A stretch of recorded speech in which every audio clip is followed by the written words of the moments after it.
Isang mapagpalang umaga po sa bawat isa. Muli po isang oportunidad na muli po tayong makapag-aral ng salita ng Diyos. Ang gawain po ng Panginoon ngayon ay ginagala po dito sa Distrito 6 sa pangunguna po ng ating Pastora Cheryl Manansala.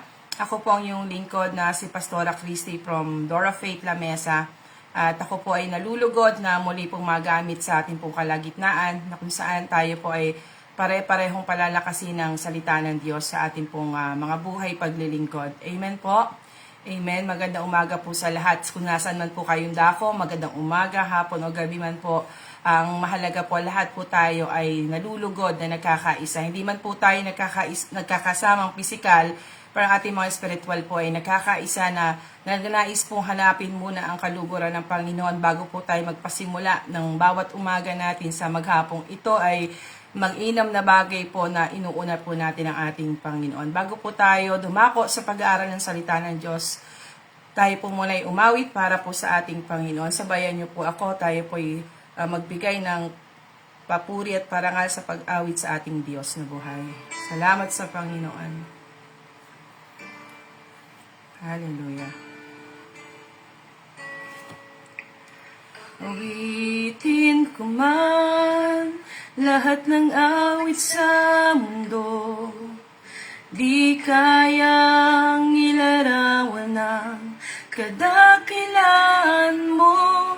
Kulang ang lahat ng tula, kulang maging mga salita upang ihayag ang kabutihan mo.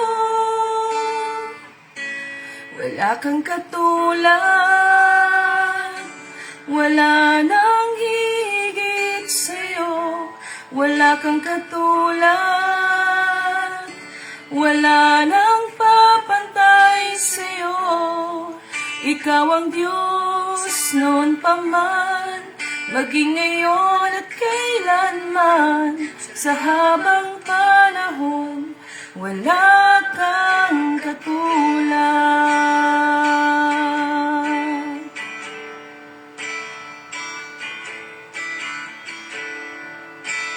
Hallelujah. Hallelujah. Salamat sa inyo, Panginoon. Awitin ko man lahat ng awit sa mundo, di kayang ilarawan ng kadakilaan mo. Kulang ang lahat ng tula, kulang maging mga salita upang ihayag ang kabutihan mo. Wala kang katulad, wala nang higit sa'yo. Wala kang katulad, wala nang papantay sa'yo.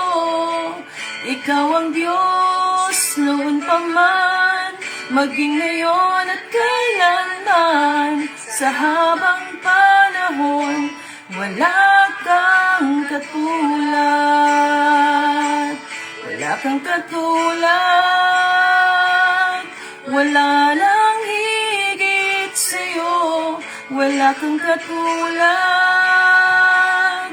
wala nang papantay sa'yo. Ikaw ang Diyos noon pa man, maging ngayon at kailanman. Sa habang panahon, wala kang katulad. Sa habang panahon,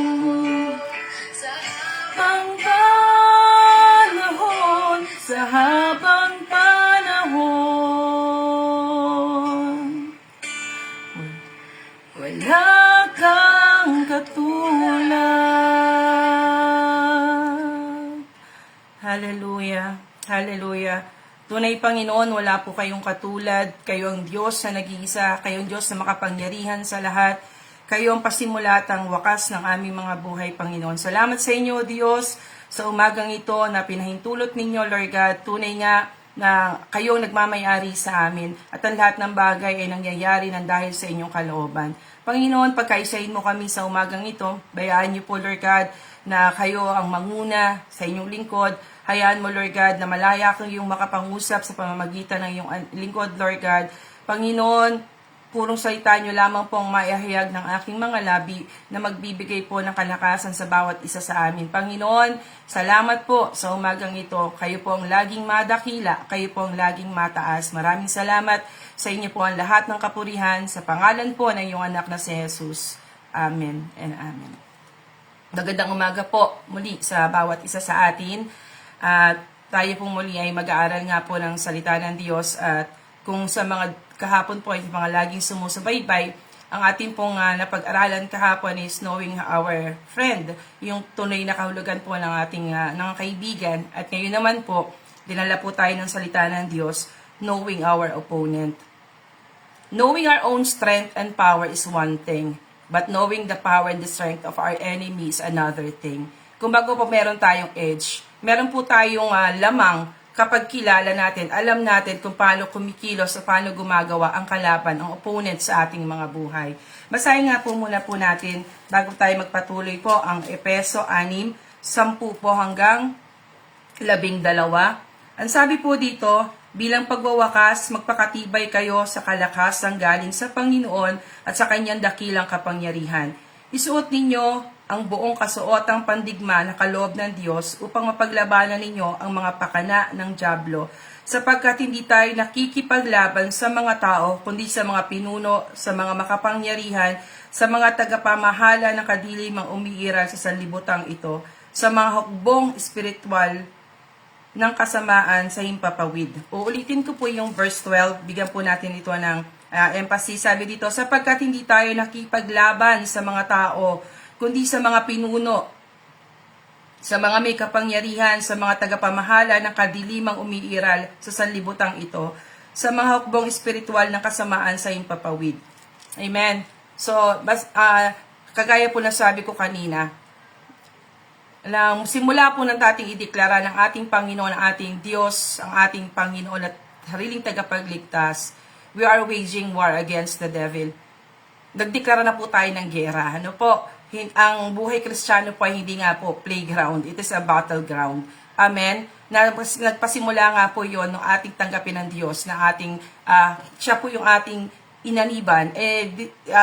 Natural lang na talagang nagdeklara na po tayo ng gera against the enemy. At kung makikita po natin sa mga military tactics po at sa mga sundalo, talaga pong inaalam nila yung taktika at yung kahinaan at kalakasan ng kalaban. Hindi para palakasin sila. Yung gusto kong maliwanagan, hindi para po matakot tayo kay Satanas, matakot tayo sa gawa niya, sa kalakasang meron siya. Hindi po, upang lalo lang po nating napaghahandaan kung paano siya kumikilos, kung ano yung kanyang mga kaparaanan. Kasi it is an edge for us, sabi ko kanina, na talaga pong para pong sa gera, yung pong sa mga military po, pagka talagang may mga gera yan, naglalagay sila ng sinasabing lubog o yung mga spy o yung nag-infiltrate para po nalalaman kung ano yung mga taktika o yung mga plot na gustong gawin ng kalaban against nga po dun sa mga sundalo, na talagang inaalam din po ito. At bilang tayo po ay binibigyan ng katalinuhan ng ating Panginoon, that we should also know the works and the wiles of the devil. Na itong ating pong naging tema po sa ating sentro, na talagang suotin natin ating mga baluti. Kasi alam nga natin na may mga panukala, may ginagawa ang kalaban para po mawala ang ating mga pagtitiwala o mawasak yung ating paninindigan sa ating Panginoon bilang tayo po ay tagasunod niya. At sabi nga na hindi talaga titigil sa Satanas hangga't hindi tayo may panumbalik sa kanyang side. Kumbaga, alam na niya kasi na maliwanag sa kanya na tayo ay kalaban na niya at gusto niya tayong ma-win back. And we won't, na hindi talaga natin nanasaing mangyari iyon sa ating mga buhay. Amen po? Amen. Sabi, why do we need to know our enemy? Sabi po ito ng 2 Korinto 2:11, upang hindi tayo mapaglalangan ni Satanas, hindi lingid sa atin ang ibig niyang mangyari. Di ba po? Sabi daw, bakit kinakailangan natin siya kilalanin? Para hindi daw po niya tayo mapaglalangan. Or sa ibang salita po ay upang hindi niya tayo madaya. Hindi niya tayo mailagay sa kanya mga scheme na tayo po ay nagkakaroon ng mga pag-aalinlangan. Ang gusto talaga ni Satanas ay mabinhian tayo, mataniman tayo ng pag-aalinlangan. Dahil dito magsisimula ang kawalan natin ng tiwala. At ang laging sinasabi ng lahat ng mga lingkod ng Diyos mula sa salita ng Diyos na ang pagkawalan ng tiwala sa Panginoon ay nagkakaroon na po tayo ng kasalanan sa harapan ng ating Panginoon. Ikaw ba naman yung hindi ka magpagtiwalaan, hindi po ito masarap sa pakiramdam. Amen po. Amen. Kagaya din po ng mga sa sports, si Pacquiao, yung mga boksingero, hindi po yan susuong sa isang laban na imamatch ako kay dito, kay ganyan, sige. Hindi po inaaral nila, nanonood sila ng mga previous accounts o yung mga dating laban ng mga ng opponent nila. Ito dito nanalo siya. Ano yung strength niya dito? Ano yung ginamit niyang lakas sa panahong ito? Dito naman nanghihina siya. Ano yung ginamit niya dito? Ba't siya natalo dito? Kumbaga inaalam din niya kung ano yung strength at kung ano yung weakness ng kanyang kalaban. At ito po ay talagang dapat din po nating alamin sa ating pong buhay paglilingkod. So that once we know his tactics, his attacks, nakagawa po natin, nakakagawa tayo ng mga counter-attack sa kanya. Di ba po na kung meron siyang plot, meron din po tayong mga backup plans sa ating mga buhay paglilingkod. Kung may mga ginagawa siyang anomalya o alam natin na scheme, napaghahandaan po natin ang mga bagay na yan. Amen po? Na talagang let us not take him lightly, na parang wala lang, no? Matagal na yung natalo. Opo, tama po yon na lagi nating panindigan na talagang siya po ay talunan na. But let us not forget na meron pa rin siyang kapangyarihan na kaya nga po nakakagawa pa rin siya pag hindi po natin kilala kung sino siya at kung ano yung naroroon sa atin. Kumbaga po, let us not take him lightly, but we should not be coward in dealing with him. Alam natin na yung spiritong nasa sa atin, ito yung same spirit na bumuhay sa ating Panginoong Jesus, na hindi po tayo dapat matakot. I am not encouraging for us to be coward sa pagharap kay Satanas, kundi po mas maging matalino lang po tayo. Mas maging mapagbantay po tayo sa ating pong mga ginagawang paglilingkod sa ating Panginoon. Sino nga ba po si Satanas? Ano ang ating kalaban? Ano po yung kanyang identity? Ang sabi po ng Juan 8:44b for the portion of bilang, kasi yung portion 1 it's no longer adaptable unto us. Sabi dito, siya'y mamamatay tao na sa simula pa at kalaban ng katotohanan. At di matatagpuan sa kanya ang katotohanan kahit kailan. Kung siya'y nagsisinungaling, likas na ito sa kanya sapagkat siya'y sinungaling at ama ng kasinungalingan. Imagine niyo po yan. He is a murderer, a liar, and a father of all lies. Ama na ng kasinungalingan. So wala na mas magiging sinungaling pa sa kanya. So kapag binubulangan tayo ng mga bagay na hindi talaga mula sa ating Panginoon, alam na natin kanino galing yon. Amen? Alam na po natin na talagang naroon talaga, mamamatay nga tao nga po siya. Sabi po sa Juan 10:10, sabi dito, kaya lang pumunta rito magnanakaw ay upang magnakaw, pumatay at magwasak. Wala siyang agenda kundi talaga to destroy. Di ba po, talagang wawasakin lang po niya. Kung ano lang po talaga, yun doon lang siya nakaset na itong mga kumakalaban sa akin as we are leaning sa side ng Lord, na talagang ang tingin niya sa atin wala no mercy. Talagang tutupukin lang, wawasakin, papatayin. Yun lang po ang gusto niyang mangyari sa atin na he is considering us as his enemy. Sabi po ng Peter 5:8, humanda kayo at magbantay, ang dyablo na kaaway ninyo ay parang leyong umaatungal at aaligid-aligid na humahanap ng masisila. Maliwanag po, no? Kalaban na natin talaga ang dyablo. At ito daw po ay umaali-aligid. Pag umaali-aligid, nadyan talaga, naghahanap lang siya ng katiting na oportunidad for us na mapasok niya. Katiting na sitwasyon para magkaroon siya ng tsansa na talagang bilang kalaban, on guard lagi siya, na talagang tinitignan niya bawat kilos natin. Parang sa atin po, yun din yung taktika niya na alam din niya yung mga kahinaan at kalakasan natin. Kaya dapat ganun din po, dapat mas ganun pa yung mas maging matalino pa tayo sa mga taktika na ginagawa niya. Kasi he is full of lies, he is full of tactics, he is powerful, yes, but God is even greater, kumbaga mas makapangyarihan ng Diyos na nasa ang ating pinaglilingkuran. At sa marami pong bagay na panukala ng kalaban ay talaga pong mas lalo nating mapagbabantayan po yung ating mga paglilingkod kapag alam natin kung paano siya gumagalaw.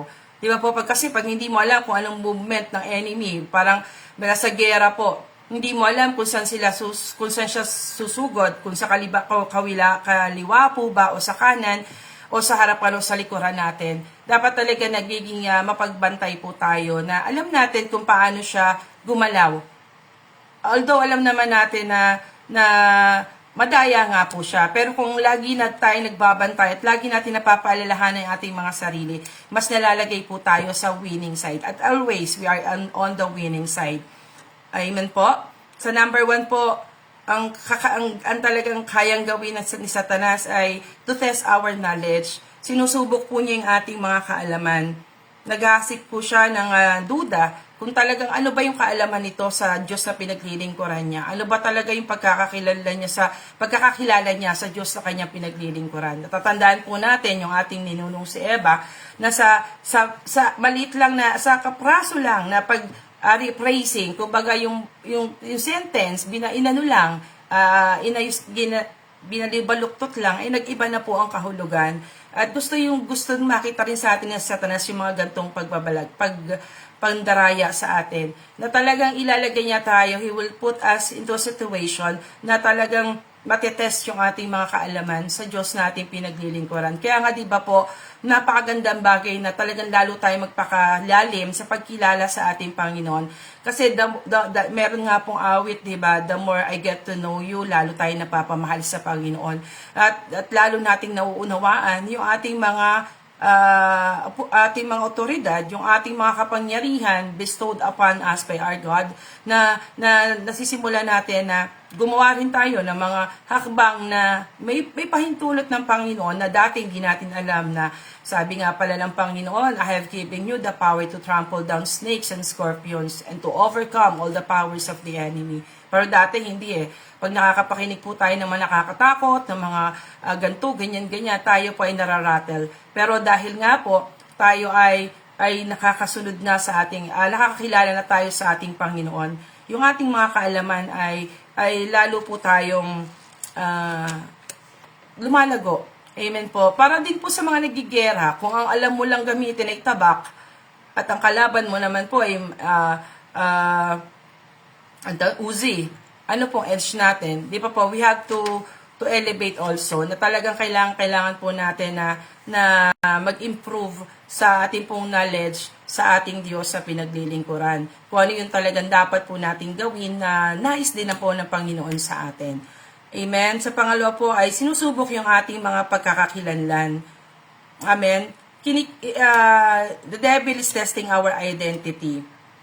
Tandaan po natin, even Christ, siya po ay challenge din ni Satanas. Sa Mateo 4:14 na gusto talaga niyang makita sa atin. Nilalagay niya po tayo sa sitwasyon na talaga bagang anak ka ng Panginoon? Talaga bang tagasunod ka ni Kristo? Talaga ba na ikaw ay mabuting lingkod ng Diyos? Na minsan sasabihin sa'yo, ganyan. Lalo po beware and aware na kapag nagsusolo, dito po talaga medyo kumikilo siya ng pailalim, na sasabihin sa even during the crisis period of our lives na kikilos siyang kalaban na sasabihin sa iyo, talaga bang Kristiyano ka? Talaga bang anak ka ng Diyos? Bakit para kang problemang buhay? Amen? Para sabihin niya sa iyo, parang nabubuhay ka na lang na puro ka na lang problema, puro ka na lang pasakit sa buhay, na laging ganyan ang ibibigay sa iyo ng kalaban. Pero dahil alam naman natin, dahil sinasabi na tinuro na sa atin ng Panginoon, na talagang kung mahal natin ang Panginoon, we should deny ourselves, take up the cross, and follow Him. At parte na po ng ating bilang mga kawal ni Kristo ay makibalikat sa krus na kanyang binalikat. Kailan lang po na reminis tayo yung burden, yung pain, yung agony na dinaanan ng ating Panginoon dun sa krus ng Kalbaryo. Gagasino lang naman po yung ating mga pinagdaraanan ngayon. It don't even occupy even a half portion nung dinaras niya. Siguro nakikibahagi man tayo ay point lang. Kumbaga ho portion lang, guhit lang. Hindi pa po tayo nangangalahati. Hindi man lang tayo umabot siguro sa 1/3 o 1/4 ng hirap na dinanas ng Panginoon. Kaya kapag tinetest po ng Diablo, yung ating pagkakakilanlan bilang tagasunod ng Diyos, lalo po tayo magpakatibay na ako ay anak ng Diyos at alam ko kung sino yung sinusunod ko. At kilala ko yung Diyos na tumawag sa akin. Na kaya dito po pumapasok pa rin yung number 1 na kailangan talagang we should be more knowledgeable sa kung sino ang ating Diyos na pinaglilingkuran. At gayon din po, ay sa pangatlo po ay sinusubok ang salita ng Diyos. Sabi dito, tinetest talaga ni Satanas ang salita ng Diyos. Na talagang babaluktutin niya ang salita ng Diyos sa bawat anggulo, sa every angle, every possible situation na pwede niyang gawin. Na talagang ititwist niya ito. At kung hindi tayo aral, kundi tayo aral sa salita ng Diyos, mangyayari po niyan talagang pag narinig natin yung pandarayang sinasabi ni Satanas, magkakaroon din po tayo ng kaisipan na, lalo ngayon po sa social media, sandamakmak ang mga dumarating na mga katuruan, mga mensahe na talaga naman pong dampot-dampot lang po. Dito po magaling si Satanas he will chop, kumbaga talagang portion lang po yung gagawin niya. Hindi niya to iaano sa atin na ang salita ng Diyos po ay purong ituturo. Hindi po. Sabi dito, one of the wiles of the devil is to leave out key parts of Scripture in order to twist its meaning to fit his agenda. Uulitin ko po. One of the wiles of the devil is to leave out key parts of Scripture in order to twist its meaning to fit his agenda. Talagang po niya ito, ililive out niya yung mga key verses, yung mahalaga. Dampot lang siya ng dampot, tapos yun lang po yung sa atin, ibabato sa atin. Kung hindi po tayo aral na, ang tong tekstong ito ay hindi para sa ganito, hindi para sa ganyan, mauuto po tayo, sa layman's term, mauuto po talaga tayo. Kaya dapat po talaga yung kahalagahan na tayo po ay aral. At lagi naman tayong pinaalahanan ng salita ng Diyos, diba po, sa Josue, na pag-aralan natin ang salita ng Diyos umaga at gabi, at gayon din po ay sinasabi din po na pagsikapan daw natin maging karapat dapat sa Diyos, manggagawang walang dapat ikahiya, at talagang para praise, nag-aaral po talaga tayo ng salita ng Diyos. Kagaya po ng ginagawa natin ngayon sa umagang ito. At sabi dito, doon magaling po si Satanas binabaluktot po talaga niya yung katotohanan. At sasabihin pa nga niya, diba, sa iba po, pagka mga pilosopo, sabi, sige nga, talataan mo ako sa bawal ang manigarilyo, san bawal ang magsugal, wala naman Kasi kung titingnan nga naman po talaga natin yung literal, ang Biblia, walang literally yung word na sinabi ng Panginoon na bawal manigarilyo, bawal magsugal. Pero alam po natin na ito po ay templo ng ating Panginoon. Meron tayo sinasabi sa 1 Corinthians 3:16. Kung templo to ng Panginoon, iingatan natin, hindi na tayo mag-aalaw ng mga bagay na makasisira dito. Diba po, iingatan natin ito. At yun po dahil alam natin yon, hindi niya tayo masisway sa ganong mga bagay. Hindi tayo maibabalik sa dating buhay natin. Na gusto niya kasing ipagpilitang tama yung kanya. Kaya nga po siya bumaksak, di ba po? Hindi siya talaga hindi siya magsisettle sa argument. Lagi pong siya lagi ang manalo. At tayo naman bilang mga lingkod ng Diyos, mas lalong hindi po tayo magpapatalo sa Kanya. Amen po? Amen. At sa pang-apat po ay sinusubok po yung ating mga pagsunod. He is testing our obedience. Inilalagay niya rin tayo sa mga sitwasyon na tayo po ay mawawalan ng lubos na pagtitiwala sa ating Panginoon o mag-obey man tayo ay hindi total obedience. Ilalagay niya tayo sa sitwasyon na alam na po natin yan, yung mga pagsubok, yung mga hain niya na sige, ang sabi po sa Lucas 4:5-7, basahin nga po natin ito sa Lucas po. Lucas 4, pasensya na po, tagmamadali. Alam po natin medyo limited yung ating oras. Ang sabi po sa Lucas 4:5-7, sabi po dito, dinala siya ng dyablo sa isang mataas na lugar at sa isang saglit ay pinakita sa kanya ang lahat ng kaharian sa daigdig. Sinabi ng dyablo, ibibigay ko sa iyo ang lahat ng kapangyarihan at kadakilaan ng mga ito. Ipagkakaloob ang lahat ng ito sa akin. Ipinagkaloob ang lahat ng ito sa akin at maaari kong ibigay kung kanino ko gusto. Amen. Ang daya niya, no po, aalukin ka talaga niya na, o sige, sumunod ka lang sa akin, na ibibigay ko sa iyo lahat. Samantalang alam naman natin na yung kanyang reigning, ang kanyang paghahari ay limitado lang. Meron na po siyang tiyak na patutunguhan. At kung hindi natin alam iyon, maaari tayong malure sa ganung mga alok na, sige, sunod ka sa akin, talikdan mo yung Diyos mo, at ako'y ibibigay ko sa iyo lahat ng ito. Ang lahat ng ito ibinigay sa akin at may kapahintulutan din akong ibigay ito sa iyo. Kung susunod ka sa akin, ganyan yung mga alok Diba? Sabi, iwan mo na yung paglilingkod mo at bibigyan kita ng mas malaking sweldo para mas maging maayos ang buhay mo. Di ba po? Marami tayong mga ganyang alok, marami tayong mga dinaanan na ganyan. Pero dahil alam natin na may tiyak na pong kalalagayan sa Satanas at kung mangyari man yung mga ganung bagay, temporal lang. And what will we choose? A temporal thing or permanent thing? Doon tayo sa permanente, amen? Hindi tayo magugoyo ng bagay na ano lang, kumbaga po parang sabi nga, buhay ng tao ay para lamang usok. Saglit ka lang mag-enjoy and after that, eternal damnation na hindi po. Let us be wise na hindi, magtitiis na ako ngayon for a moment, pero sa habang buhay naman ay ako'y mag-enjoy. Amen?